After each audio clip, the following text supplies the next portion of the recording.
Morning.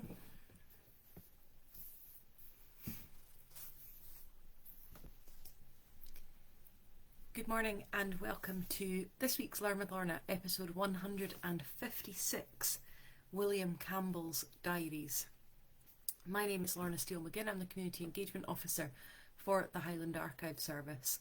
Highland Archive Service has 4 centres across the Highlands of Scotland, one in Inverness, one in Portree, one in Wick and one in Fort William. And together the 4 of them make up the service that looks after the historic documents for the Highlands of Scotland, both the records of the Highland Council, but also the records of a huge range of businesses, societies, families, organisations, all sorts of different groups. This series, as you will know if you've been watching for a while, is brought to you by High Life Highland at no cost to the viewer. High Life Highland is a charity registered in Scotland and there's no payment or subscription required to take part in this series of events. But if you're able to donate to help us to support our work, then we would be very, very grateful for that. Hi everyone, nice to see your comments coming in. Linda, I never feel that you're not on time. It's fine. So yeah, thank you for saying hello. I was saying to somebody yesterday at an event that sometimes I feel like I'm speaking into the ether, so it's always nice when people say hello or come up to me and say hello at things. So this episode we are going to be looking at one small collection in terms of the number of items that are in it, but a collection that is huge in terms of the social history that it includes. It's interesting the different approaches that I take when I'm researching and writing these. Some go across collections, some go across all 4 of our offices, and I have to sort of delve in and out of different collections. Some I have to go into a huge collection and try and summarise it, and ones like this are much easier in a way for me to write because I go into one small collection and pull out a story from it. So yeah, this week we are looking at one of those deposited collections at the Highland Archive Centre, D423, the Diaries of William Campbell, schoolmaster in Rogart in Sutherland. It's a collection that only has about 40 items in it, but as I say, those 40 items contain a huge amount of information about the area and about the time period. The collection comprises William Campbell's original diaries from 1899 through to 1930, some notebooks, and also 2 volumes of bound transcripts of those original diaries. A godsend for me in researching this because I had the ability to look at the originals and get the feel of William Campbell's handwriting and personality through that, but the speed of being able to look at the typed transcripts, which was very quick. So who was William Campbell? What is in his diaries? Why are we lucky enough to have both the originals and also typed copies? I wanted to answer some of those questions by reading to you a small part of the introduction to the typed transcripts. Now, the typed transcripts were produced by William Campbell's grandson, William Campbell, in the early 1990s. And it's very, very useful for me that not only has he transcribed the diary, but that he has also written an introduction and an overview. And the introduction is split into these sections. Section 1, William Campbell the man. 2, the family. 3, the text. 4, Rogart. 5, background. And then 6, acknowledgements.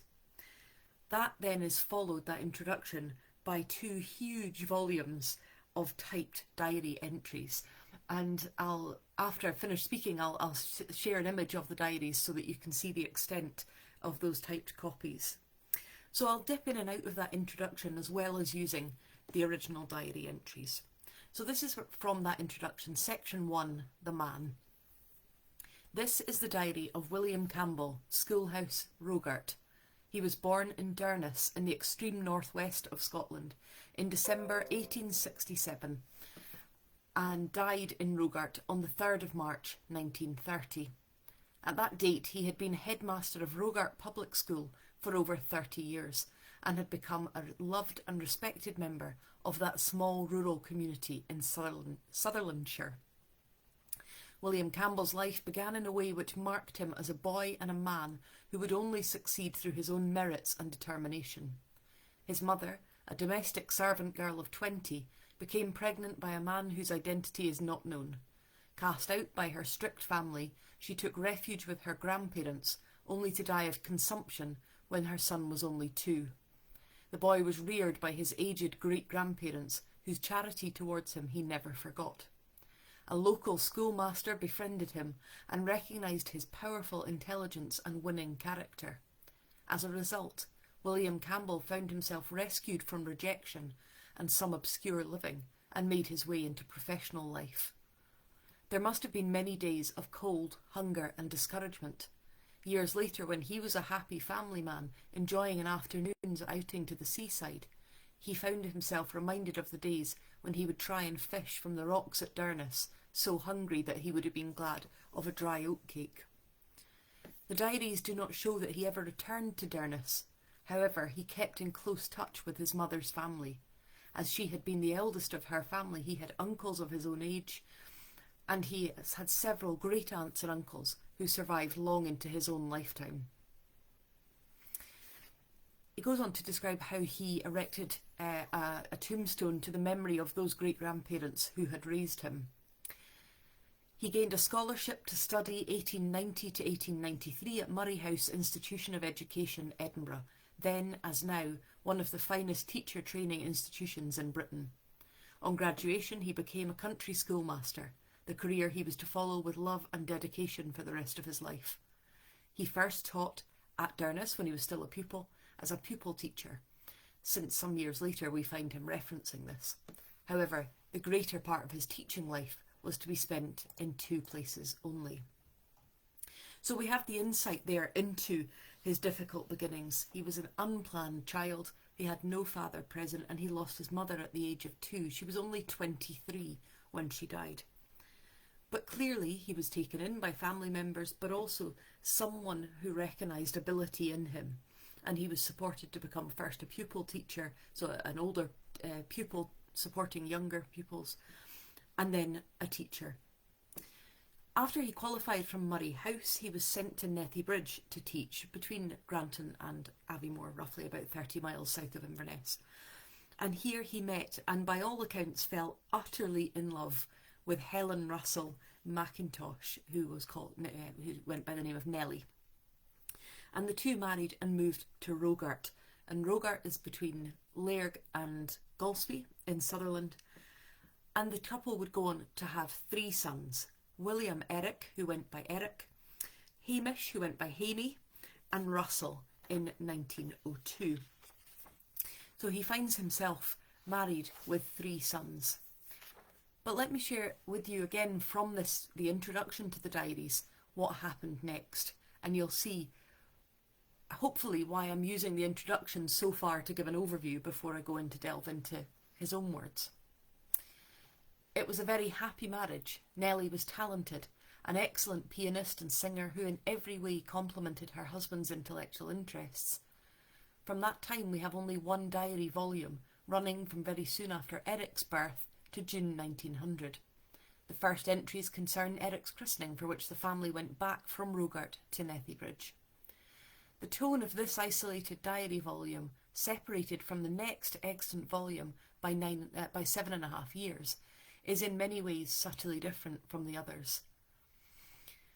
It goes to say that he was feeling a little bit isolated at this point. He had moved to Rogart, he didn't have this group of family and friends around him, but also perhaps that his happy family life meant that was his focus rather than looking outside to anything else. Nor had he yet begun the institutions which would make his name ever famous in Rogart, the school soup kitchen, for instance. He talks a lot of Nellie and I doing things, Nellie and I going for a walk, looking after their children, financial matters, insurance policies, and so on. His use of father and mother when referring to Nellie's father and mother shows that not only he believed that he had founded his own family, but perhaps he had found the family that he himself has lacked as a child. Sadly, however, this happiness was not to last. Nellie died only 3 days after Russell's birth on Christmas Day 1902. As he remarks in the diary, which for us restarts 5 years after this disaster, it was a sore bereavement, which must have broken his heart, and indeed for a time broke up his family, since the baby Russell had to be sent out to be raised by relatives. Nevertheless, William Campbell showed the strength and faith which sustained him throughout his life, and recovered from the blow, never ceasing to give the best to his school pupils.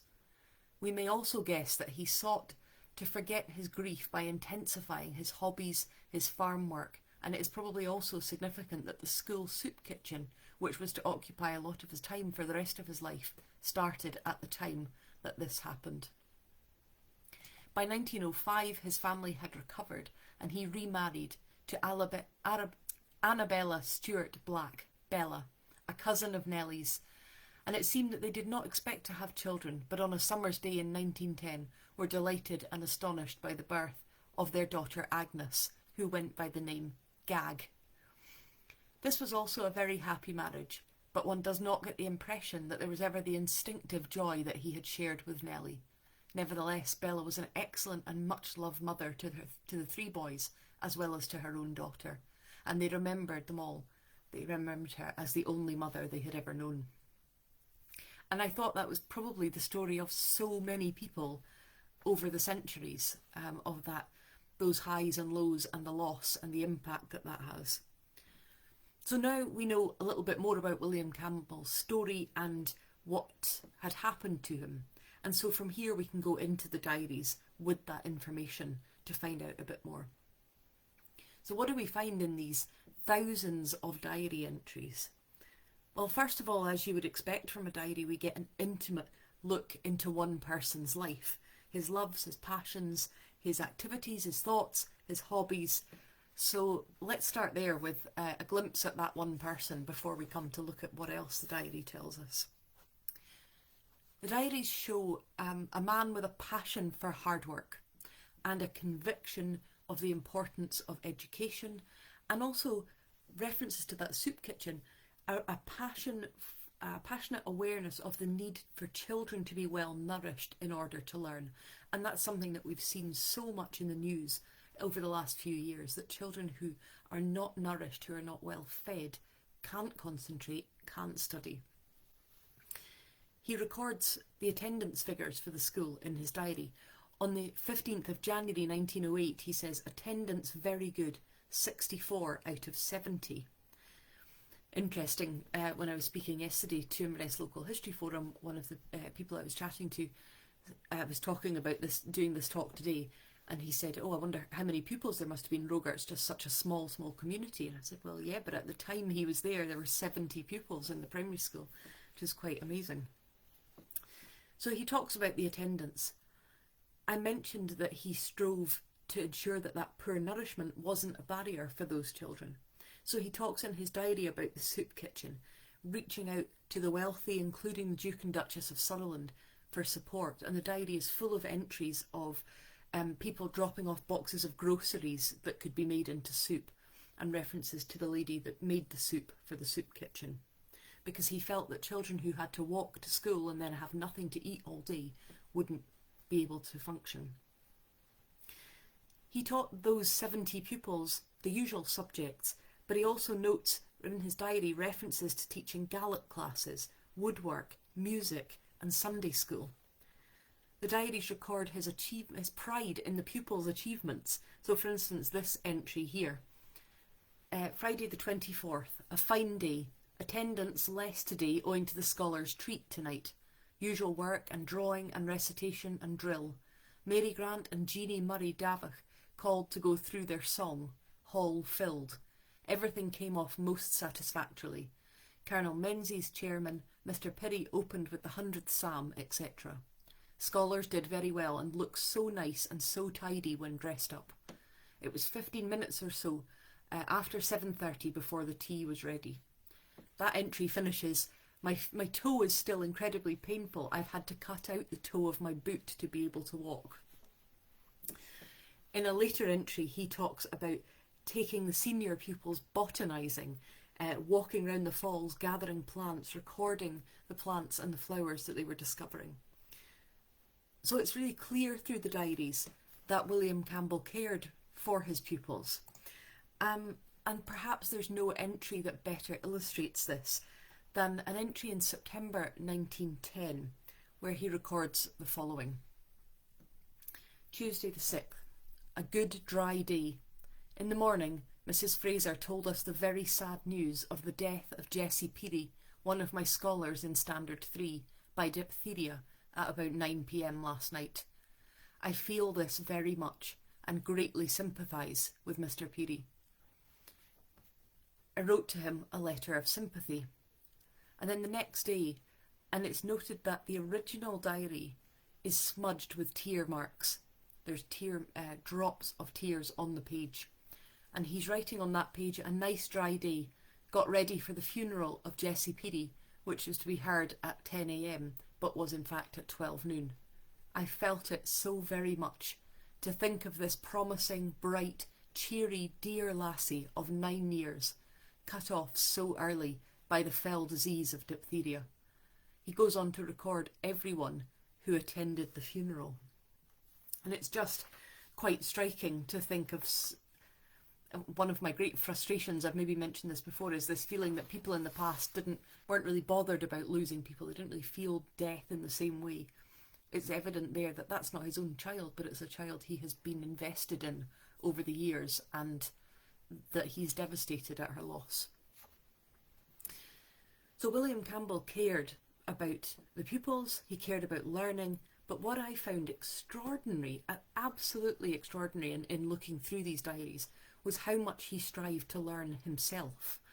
He had such a thirst for increasing his own knowledge, for collecting information, for collecting items, for taking part in societies and committees. He served as secretary and treasurer, and just so immersed in finding out some things, all sorts of different facts. Have a listen to this summary of him written by his grandson. It was his hobbies and his practical skills that really marked him out as an unusual man.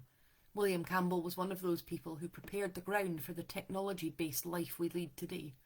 When a new invention came onto the market, he was always keen to have it and to use it to improve his ability to serve the community and to pull it out of its isolation. We find him buying, adapting, exchanging and always improving a succession of mechanical innovations, cameras, developers, lathes, fret saws, leatherworking tools, everything connected with beekeeping, gramophones, bicycles and finally motorcycles, all passed through his able hands. His neighbours are recorded in the diaries as bringing him clocks to mend, and he made a whole grandfather clock by himself. Craftsmen would pass on to him tools they no longer required. We meet with the poignant scene of big Andrew Mackay on his deathbed, unable to dispose of his lathe, and finally finding a charitable buyer in the schoolmaster. He mended the boots of his own family and many a poor scholar. He acted as barber. And even that still is not all.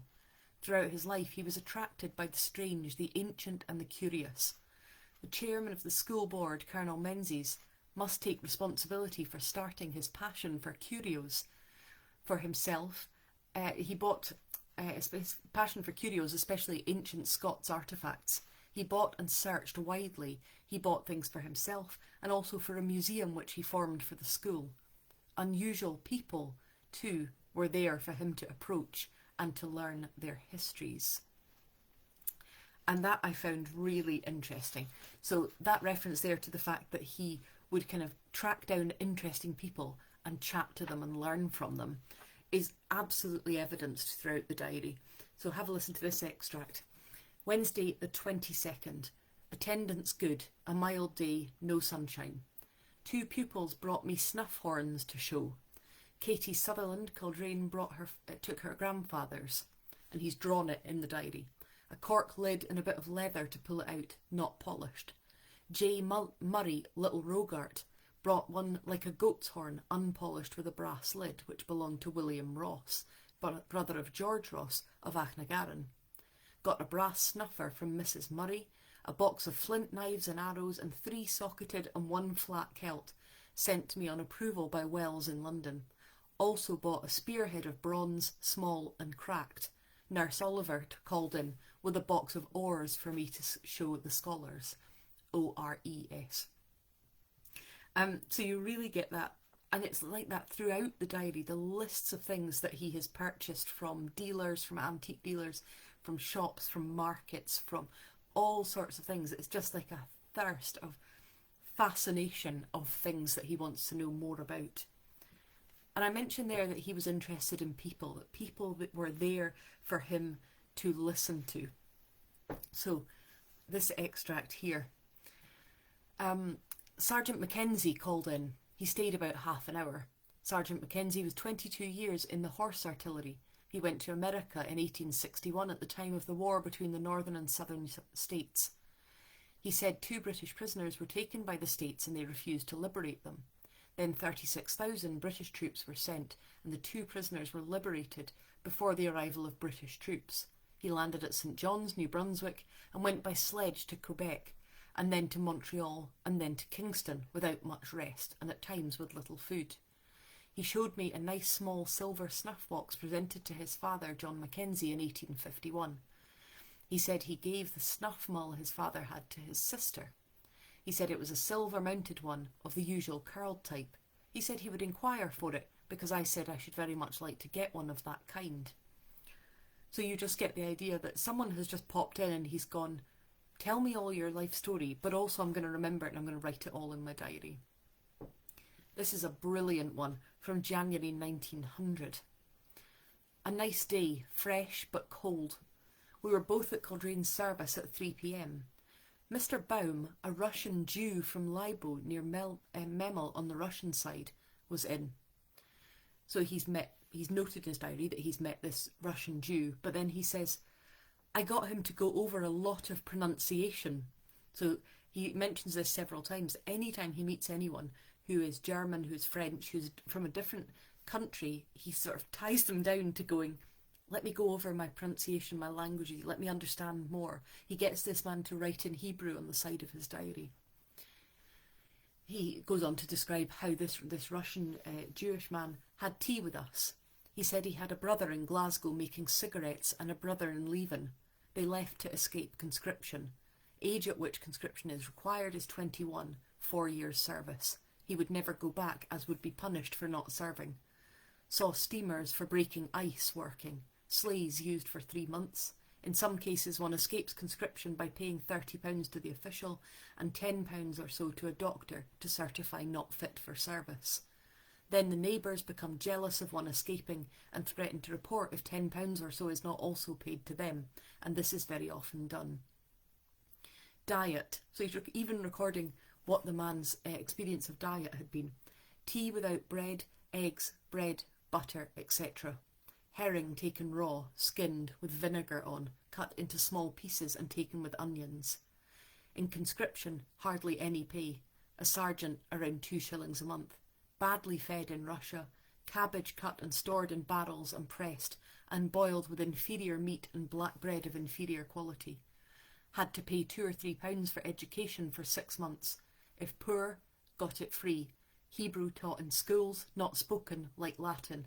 Hebrew words being explained to them in German, could read Hebrew, but many words could not understand.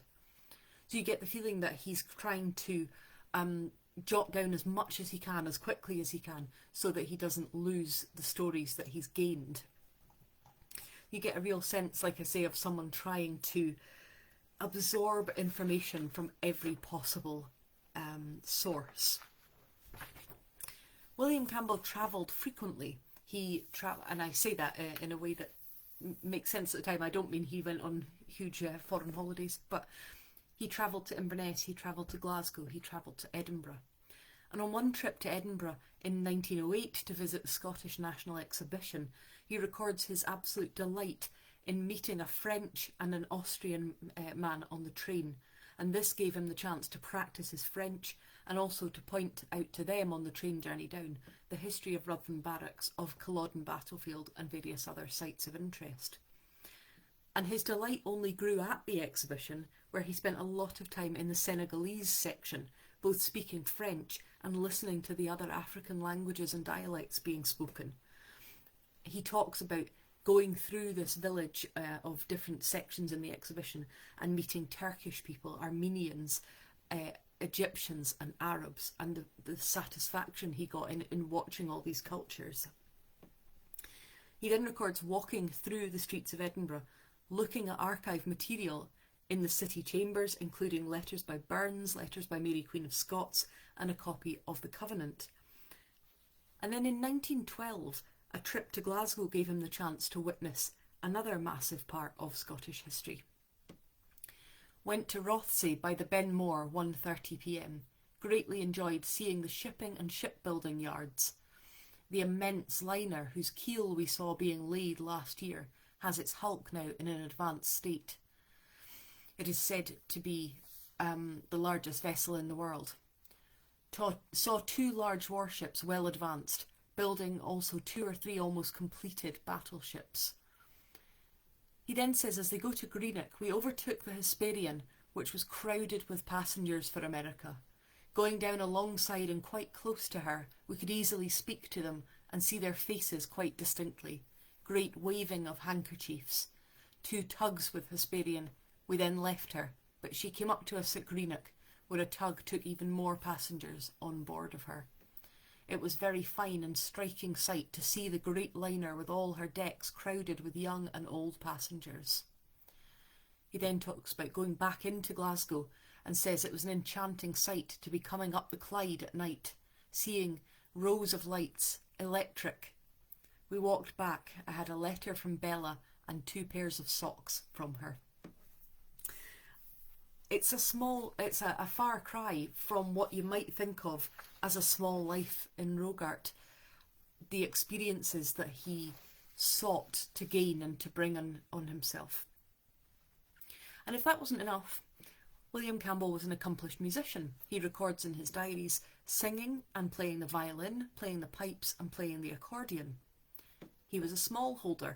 In the diary he talks about sowing and reaping and cutting peat and planting potatoes and cutting hay and managing the stock he had, the livestock, a cow, a goat, some lambs, some hens, not to mention the beehives.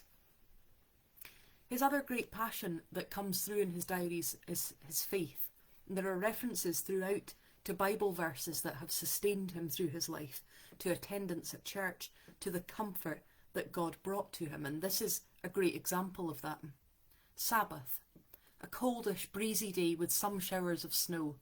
At 5 p.m, myself, Ecky and Hamey at sermon at Kildrain. Place well filled. Mr. Macmillan delivered a very refreshing sermon on 1 John 4. He that loveth not knoweth not God, for God is love. Showed that if God's main attributes had been omnipotence, holiness and justice, it would not have been very comforting to us, but it is his love that is comforting. Showed by quotations God's love and its culmination in the coming of Christ and his giving of his life. And apparently when he died, his final words, he was in and out of consciousness, so they don't even know if he was aware that he was saying it, but his final words, he called out Christ the King, not only in English, but in French and in languages that they believed to be Hebrew, Arabic and Norwegian. Really interesting, this passion for language that he seems to have picked up from somewhere. His native tongue was Gaelic, but it seems he might also have been dyslexic. He talks about studying the impact of word blindness, and there are certainly some issues of variable spelling, variable punctuation, which I just find lovely that it doesn't mean one thing it doesn't preclude the other. It looks like he possibly had some issues around writing, but this passion for language and communication. But I mentioned at the beginning that William Campbell's diaries don't only give an insight into one man. We've seen how they can shed light on national events, but there's also another side to them. During times of global conflict, William Campbell's diaries obsessively record the details of what's happening in a global conflict. So he might have his usual entry and then a war entry, and it will say that. It will say this is normal entry, and then at the bottom war and an entry there. So for instance, those early entries record the Boer War. This is an absolutely typical example from I think 1900. Very stormy and wet, sent off word to the clerk to the school board to ask if the official scheme of department meant approval and about the drawing scheme. Wrote to McDougall for goods. So, normal. Then, position of affairs in South Africa. Mafeking still besieged by the Boers. Colonel Baden-Powell bravely holds out. Kimberley, same as above. Ladysmith, same under Sir George White. Frequent sorties and almost constant shelling.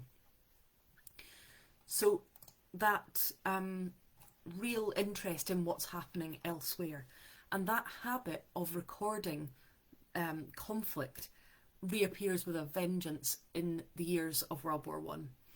He records troop movements, he records Zeppelin raids, the local impact of these global events, and so many other things. So a daily insight into the war, and into the war as it was seen in Sutherland. In August 1915, he records this, proving that he's not only recording, but he's also considering, assessing, trying to reflect on and work out what might happen. Thursday the 5th, a very mild day, usual schoolwork. Miss Annie Mackay, MA, my former assistant, called on us. War. It is becoming apparent that the Russians will evacuate Warsaw. At the present time, it's difficult to forecast what may happen in this war within the next few weeks, as there are various factors that might influence the course of events. For example, 1. What will the Allies on the Western Front do? Will they try to break through? 2. What will happen at the Dardanelles in 3 weeks? 3. Will Romania, Bulgaria and Greece side with the Allies? 4. Will Russia manage to evacuate Warsaw safely without losing large supplies or large bodies of men? 5. Italy's success against Austria. What help may she need to send to the Dardanelles? 6. If our output of munitions should become sufficient or not. So you get that idea that he's considering. He records the sinking of ships, including the Natal, which sank on Hogmanay 1915 at Invergordon. He records local boys being killed, particularly at the Battle of Lewes, which was so heavy for casualties on the Camerons and the Seaforths. He writes in his diary in 1915, Annie Murray of Little Rogart came along. Johnny Murray's foot has been amputated and he is reported by wire to be very weak. And then the next day, varnished clock. So he's describing all the normal things that he's doing, but then says, news came to me that Johnny Murray Seaforths died last night of wound in left foot which had been amputated. It was received at the Battle of Lewes. I'm very, very sorry to hear of this sad news. War. 8,000 German dead in front of British positions at Lewes. British submarines sunk a German transport in the Baltic.